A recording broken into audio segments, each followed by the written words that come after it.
Hello and welcome back to my office. For this video I wanted to talk a bit about the fuel price crisis we have going on in this country, with prices rising and spiralling out of control.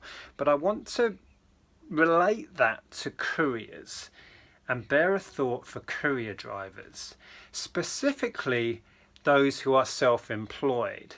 Now, I found an article which focuses in on Evri, who used to be Hermes, and they have a particular business model where their drivers are self-employed. They have an army of drivers all working for themselves for Evri, and with the fuel prices as they are, it's making it almost impossible. In fact, for many it is impossible, and they are leaving. They are leaving the job in their droves. It makes interesting and quite worrying reading. So I will link the article below if you want to go and read it yourself, but I will read out some parts of it. Yeah, I'll try and share some of it on screen as well so you can read as we go. So this chap, Nicholas, not me, a different Nicholas, it says, Nicholas, a 36-year-old courier based in a small town in Suffolk, has started to think the unthinkable. Spiralling fuel costs may soon force him out of work. He is one of an 18,000 strong army of self-employed drivers who work for Evri, the company formerly known as Hermes, who is desperate for more financial help to ensure delivering parcels is a viable way to earn a living.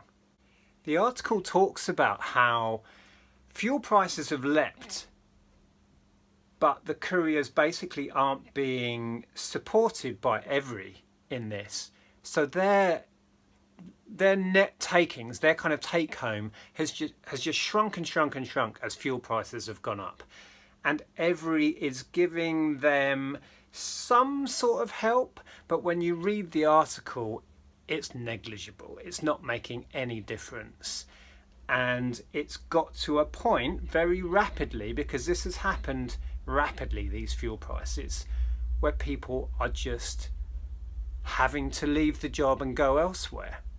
So regarding what Evri themselves are doing to help the self-employed couriers, they say, as fuel costs jump, Evri said many self-employed couriers will receive between 35 pence and 75 pence a day, depending on the delivery radius, which the company claims is an average of 2.3 pence a mile. Backdated to 26th of March, that means someone working 5 days a week on the maximum radius would receive £3.75 a week, or £15 every 4 weeks for fuel. Now, I don't know the exact numbers of what couriers get paid, etc., and how, but I can tell from those numbers that that's not going to fill the gap, right? That's not going to plug the hole of what these guys and girls are losing on a daily basis because of the cost of fuel. In fact, one driver said the following: "My reaction is shock and total disappointment. I feel disheartened and disrespected," said Amy, a 43-year-old courier for 8 years based in Worcestershire, who asked The Guardian, which is where this article was published, not to publish her surname over fear of losing her job. "It makes me really want to leave and find a company that shows a little more empathy." The article goes into detail about how Evri say they are trying to help the situation, but this fuel allowance they're giving is just not filling the gap. Another courier driver says, "The low fuel allowance is another instance of the company not valuing its couriers for what can be a physically demanding job. At the end of the week, I definitely feel it," said James, who is on medication for a heart attack a few years ago. Another driver said, "It's insulting. It feels like a slap in the face," says Nicola, a 40-year-old courier in South Yorkshire. Nicola said she has worked as a courier for 12 years. "It takes years to build up the experience. knowing which customers want packages left in sheds, greenhouses, at the back door. She said, I really don't want to leave this job, but I'm not making ends meet. And the problem becomes when drivers start walking out, you know, who picks up the slack? You know, drivers are taking on other rounds, and then they're getting behind on their deliveries, and then they're getting overwhelmed.